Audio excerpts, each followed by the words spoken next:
Les portes ouvertes des ateliers d'artistes de Belleville, maintenant, c'est vraiment ancré dans le patrimoine du quartier Belleville.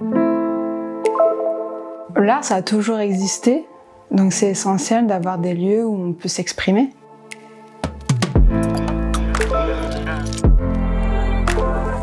Dans les années 70, ici à Belleville, c'était beaucoup de locaux d'artisanat, industriel. Il y a un petit groupe d'artistes qui est arrivé ici et en fait, ils ont décidé de prendre ces locaux-là pour faire des lieux de création. C'est un quartier en pleine mutation, un quartier ouvrier où on trouvait de grands espaces, des anciennes fabriques, des ateliers. Très vite, il y a des associations qui se sont créées, des collectifs, il y a d'autres artistes qui sont arrivés. Mais dans le même temps, quasiment simultanément, il y a un petit peu le marché et le politique qui ont rattrapé ces dynamiques, avec des énormes projets de destruction de tout Belleville. Ces artistes-là se sont dit, il faut qu'on s'organise, il faut qu'on médiatise, il faut qu'on fasse notre travail, parce que sinon, voilà, on va disparaître. C'est comme ça que ces portes ouvertes ont été créées, ce qui fait qu'il y a toujours eu une double dimension, il y a cette dimension vraiment d'échange, de partage, de montrer de l'art, mais aussi de défendre le quartier, son identité, les relations humaines. Pour moi, c'est quand même essentiel de sauvegarder les lieux de création, surtout tout ce qui est petit atelier d'artistes, car ça permet ce genre d'ouverture de rendre l'art accessible à tous, essentiellement par exemple dans le 20e qui est aussi un quartier très cosmopolite. L'art, la création, c'est une relation sociale, où ça donne forme à la création sociale.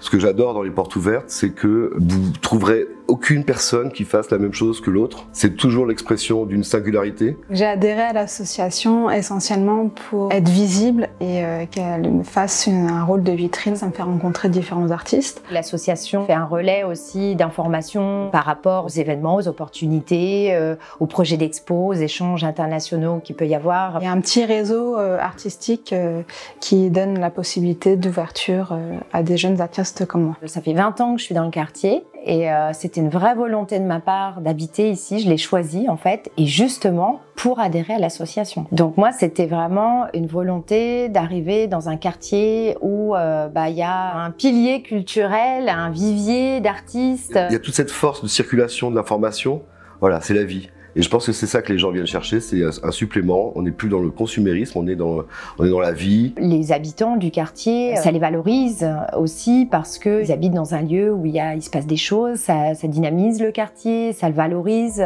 On a un sentiment d'appartenance aussi qui est quand même assez chouette parce que quand on est artiste, on est quand même relativement seul malgré tout. Je suis un peintre autodidacte, plutôt sensible et spontané. Mon goût, mon envie, c'est la peinture. Et j'ai deux formes, en fait, qui est une peinture très colorée d'un côté, et de l'autre, une forme de carnet de voyage, ou de carnet de vie, tout simplement, qui est de dessiner, peindre ce que je vois, ceux avec qui je suis, des musiciens, des paysages et des voyages. Je suis artiste plasticienne. Moi, je travaille surtout autour du corps, la biologie, tout ce qui va être mutation, transformation, aussi bien physique que psychique, ça va m'intéresser.